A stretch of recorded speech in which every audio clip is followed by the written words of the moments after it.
সকাল সকাল গিয়ে বাজার থেকে আমার পছন্দের খাসির মাংস এবং টাটকা টাটকা সব মাছ নিয়ে আসলাম। নদীর এরকম তরতাজা মাছগুলো দেখতে যেমনটা সুন্দর লাগে, খেতেও কিন্তু অনেক স্বাদ। আসসালামু আলাইকুম এভরিওয়ান, কি অবস্থা সকলের? আশা করি সবাই ভালো আছেন। গতবার এই ট্যাংরা মাছগুলো বাসার সবাই খুব পছন্দ করছে, কারণ এই ট্যাংরা মাছগুলোর মধ্যে ছিল ডিম, এর সাথে অনেক ছোট ছোট মাছ ছিল, যেগুলোর মধ্যে মলা মাছটা খুব বেশি পছন্দ আমার। এই চিংড়ি মাছের জন্যই আজকে মাছের বাজার করা। এই চিংড়ি মাছগুলো সুমায়ের পছন্দ, সাথে অনেক বড় সাইজের পাবদা এবং পুঁটি মাছও ছিল। এত পরিমাণের মাছ আনছি যেগুলো গ্রাম বাংলার বৈচিত্র্যকে ধরে রাখছে। কে কোন মাছটা খেতে পছন্দ করেন অবশ্যই ভিডিওর কমেন্ট সেকশনে জানাবেন। আমাদের বাসায় বড় মাছের থেকে ছোট মাছই সবাই বেশি পছন্দ করে, তাই এবার কোনো বড় জাতের মাছ আনি না। এরপর এখানে ছিল আমার প্রিয় সেই খাসির মাংস। এতগুলো মাছ সুমায় নিজের হাতে একা ক্যাটেগোটে সাইজ করা সম্ভব না, তাই তার সাথে হেল্পিং হ্যান্ড হিসেবে খালাও ছিল। এই সবগুলো মাছ দিয়ে আমাদের সারাটা মাস এমনিতেই চলে যাবে, তারপরও থেকে যায়, কারণ আমাদের বাসায় আমি এবং সুমায়া ছাড়া তেমন খাওয়ার মতো আর কেউ নেই। সবগুলো মাছ এক এক করে অনেক সুন্দরভাবে বক্স করা শেষ, এন্ড এগুলো এখন ফ্রিজে রাখা হবে। আমরা আগে পুরো সংসারের বাজার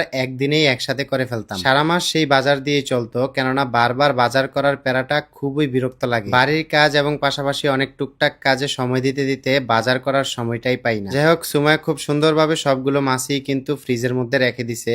এখন আমরা জাস্ট খাসির মাংসটা রান্না করব। বাজার থেকে খাসির মাংস আনতে হলে কিভাবে চিনে আনতে হয় এই ব্যাপারে একদমই আইডিয়া নেই। কোনটা যে খাসি কোনটা যে ছাগল বুঝতেই পারি না। অনেক ঘোরার পর, অনেক খোঁজ খবর নেওয়ার পরে কিন্তু এই খাসির মাংসটা পাইছি। সকাল সকাল রান্না বান্নার কাজও কিন্তু শেষ, এন্ড এখন আমরা সকালের নাস্তা করব। অনেকদিন পরে মনে হয় এত তাড়াতাড়ি সকাল সকাল নাস্তা করতে বসছি। এক তো গরম, আবার গরমের মধ্যে গরম গরম সব খাবার খাচ্ছি। সকালের নাস্তাতে গরম গরম রুটি দিয়ে গরম গরম খাসির মাংস, স্বাদটাই অন্যরকম। সাইফান বাবা ঘুম থেকে ওঠার পরপরই খেলাধুলায় লেগে পড়ছে। তার সকালে খেলা শুরু হয়, শেষ হয় তো রাতে। খাওয়া দাওয়া সব বাদ দিয়ে সে শুধু খেলাধুলাটাই বোঝে। আমাদের বাড়িটা আলহামদুলিল্লাহ এমন একটা জায়গাতে রয়েছে, এর পরিবেশটা খুবই সুন্দর। এরকম একটা খোলামেলা পরিবেশে থাকলে সব দিক দিয়েই শান্তি লাগে। বিশেষ করে গরমের দিনে কিন্তু আমাদের এই জায়গাটাতে আরো বেশি আরাম লাগে। অনেকদিন হয়ে গেছে আমরা কিন্তু বাসার বাইরে বের হই না, সারাদিন বাসায় থাকতে হয়। তাই এই অবসর সময়টায় সুমায়া এটা ওইটা বানিয়ে আমাদেরকে খাওয়ায়। আজকে আমাদের জন্য না, ডিরেক্ট সাইফানের জন্য আমসত্ত্ব বানানোর প্রসেসিং চলতেছে। বাজারের আমসত্ত্বটা সাইফান পছন্দ করে, কিন্তু ওইটা অস্বাস্থ্যকর, তাই বাসায় টাটকা সব কাঁচা আম দিয়ে ভালো করে গলিয়ে সেগুলো দিয়েই কিন্তু আমসত্ত্ব বানানো হবে। এই আমসত্ত্বর টেস্টটা কিন্তু একটু অন্যরকম হবে, কারণ এগুলো কিন্তু টক মিষ্টি আম না, এগুলো সম্পূর্ণ কাঁচা মিঠা আম। আমগুলোকে গলানো শেষ,